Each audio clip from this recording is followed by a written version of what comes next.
Rogue Prince of Persia is out now, and what are my accessibility thoughts on this early access game? Let's find out.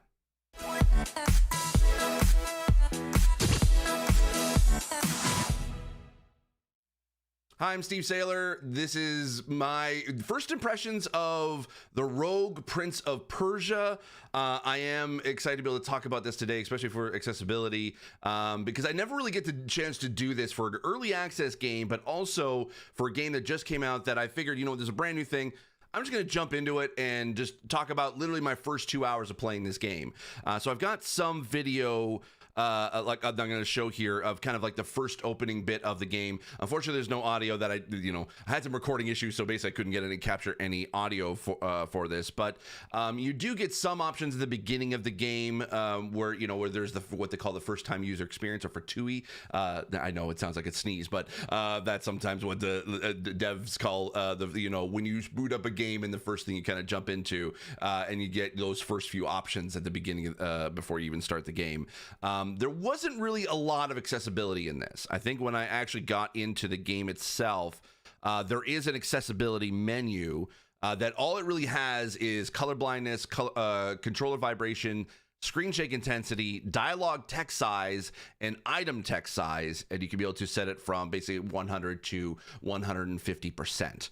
I did actually set it to the 150% for both because that actually helped me out quite a bit, and it actually improved the text size pretty much throughout the whole game. I think this was kind of designed for obviously being able to play this on handheld, whether it's on a Steam Deck or on something like an ROG Ally, because I think that actually it really lends itself to a mobile interface with this new increased text size.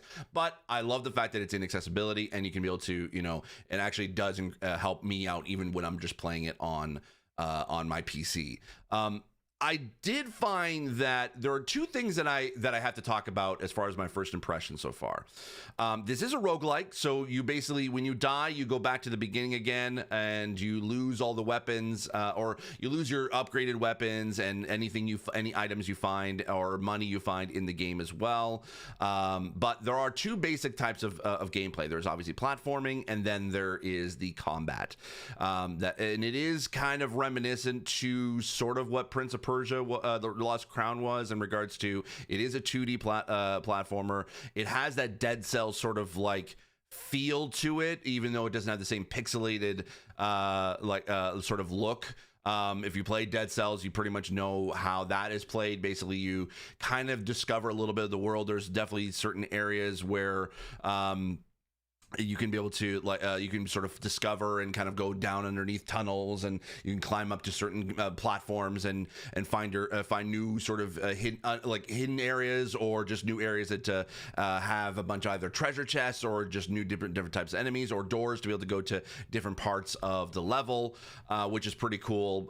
And they do actually have, I've been showing this a little bit of a tutorial that actually is pretty cool way of doing it through the HUD, in that it actually, like, the button prompts don't just sort of pop up on screen as sort of like a separate window.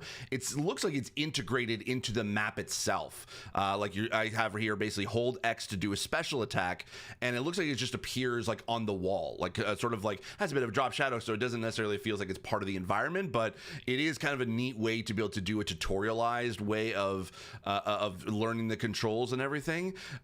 So I do like that, and there also is a cool thing where you can be able to jump on walls, and it had, like, when it was tutorializing, it actually had like footprints on the walls to let you know you can be able to climb on it, and it basically gives you like a limited sort of like extension, like, okay, if you need to jump across a larger platform, or larger, from one end to another, without going into the spikes, you basically use like your left trigger to climb on the walls for a little bit, and then do a jump, and you can be able to make it to the ledge. So it's kind of gives you that extended jump, and there's a lot of walls throughout that you can be able to climb up on, and you can also be able to use it to climb up to platforms you can't necessarily reach with a jump, which is cool. I did like in the tutorial that there were footprints on the wall to let you know that you can be able to climb on the wall.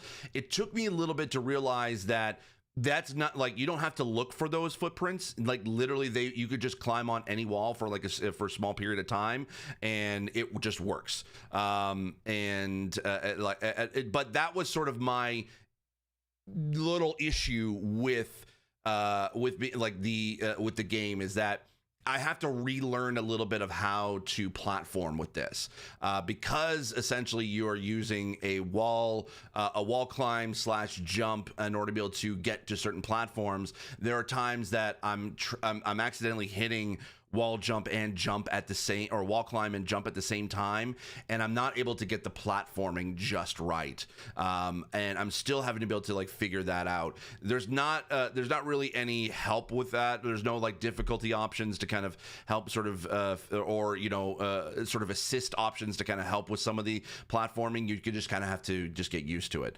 The combat, I will say, is pretty straightforward. You have your basic attack. You can be able to hold your attack button to be able to do a stronger attack, and then you have a separate weapon that has limited use, but basically you start off with a bow and arrow that you can be able to upgrade or find items essentially that like a sort of like a spinning disc that basically can cut through enemies, like a few enemies in a row, and that's pretty cool. I do like that weapon. The bow and arrow took a little bit to be able to figure out how I can be able to do it, but what's cool too is actually there's also a new feature I just showed on the video.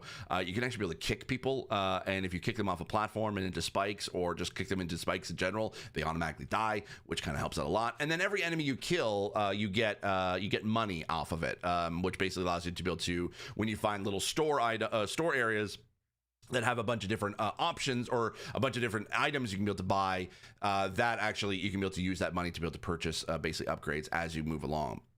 I will say, I was having a lot more difficulty with the platforming than I was necessarily with the combat. The combat was pretty okay. I was actually able to do it relatively well. I did die like maybe once or twice from combat, but mostly it was because I lost a lot of health platforming, and I just didn't have enough health to basically to do any combat, like to do the combat that I need to. There are enemies with shields that you have to kind of like break down, but they do give you like a jump to be able to dodge out of the way, and also there are bombs that pop up. There is some built-in like accessibility design that I find interesting. Like I said, with anyone who has the shields, they have a outline that's like around them, like a blue outline. But I think even with colorblind options, basically you can still be able to tell that there is an outline to let them know what shields there are. But then also as well, there are like, anytime that a bomb is thrown, what's interesting is that it kind of when it's thrown, it actually lands on the ground with like a basically a black circle with an extended circle that has a semi-transparent look to it, but also with like a white outline, which is pretty cool. Actually, it's a pretty cool way to be able to like, it's kind of almost like a high contrast mode that sort of lets you know, hey, by the way, there is a bomb, and you should be able to make sure that you're not going to get hit by it, and you have to dodge out of the way before you get hit. There are fast travel points throughout the level, and you can kind of at least look up your map to see where you've been at any given point, and anything that you may have missed. And then if you complete each level, you kind of move forward in your specific run. And I will say though, after 2 hours, I still have yet to be able to complete the first section of the run. I was able to unlock a separate basically location that you can start off with, because when you do die, you go back to a sort of a camp that's like set in time, like it's basically back in time, because that's the whole thing, is that when you die, obviously you go back in time and you start over again, kind of like Groundhog Day essentially.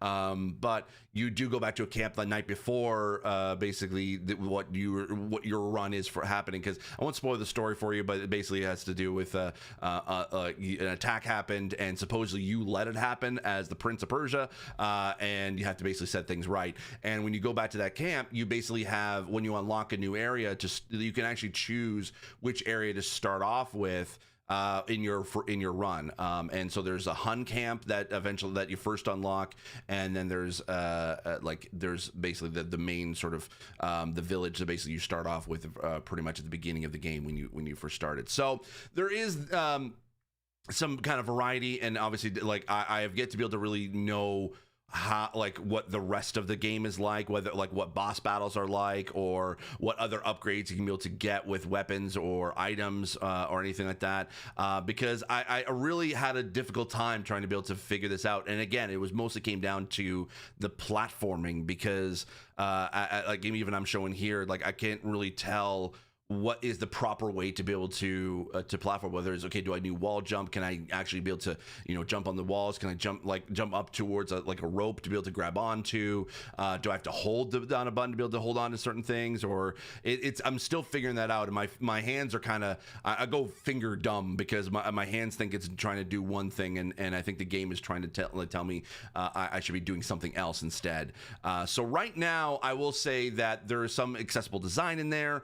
Not a lot in terms of options for accessibility. I am finding it difficult to be able to navigate. There's no navigational assist. There's barely any sound effects for any dialogue that pops up. There is like that where you can be able to advance sub dialogue options, which, you know, we see in other games, including in Prince of Persia: Lost Crown, where you see a character pop up with their dialogue, and it basically a lot of Nintendo games have that, and it's great for deaf and hard hearing players. But there is nothing, not even that comes up for blind players. Unfortunately, there's no VO, there's no even sound effect for when you're advancing the dialogue. So basically, you'll just hear the music, and the players have no, if they're sightless or have no idea there's a subtitle there, they have no idea basically whether to be able to move forward or not. There's no navigational assist, unfortunately.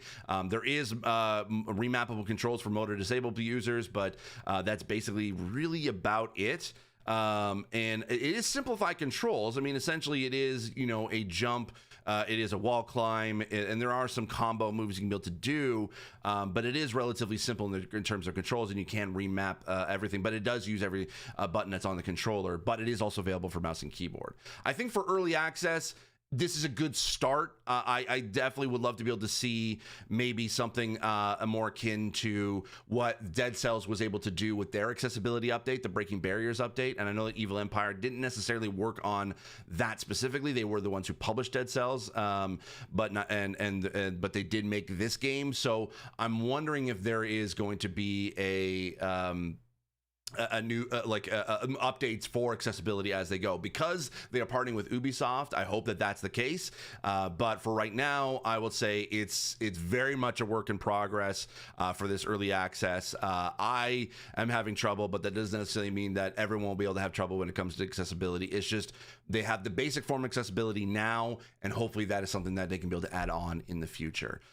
So for right now, I would say, hey, if you just need sort of basic accessibility options like remapping, larger text, and you don't and you don't have to worry about sound, or like basically for deaf or hard of hearing, there's no real attacks that are happening off screen, sort of per se. Everything kind of really generally happens on the main screen, but there are, I don't know how further along that gets, whether there are enemies that will attack you from off camera. I don't know, but for just some of the basic accessibility needs, that is available here, but nothing that really can be customizable for those with specific accessibility needs for their specific disability. So that's going to be kind of it for my first impressions. Hopefully, you know, I would say give it a try if you want to, but I would say probably maybe wait for a few updates and see if maybe there's more accessibility options or more accessibility considerations being made into the game before you purchase it. So okay, yeah, that's basically it for me. Thank you so much for watching.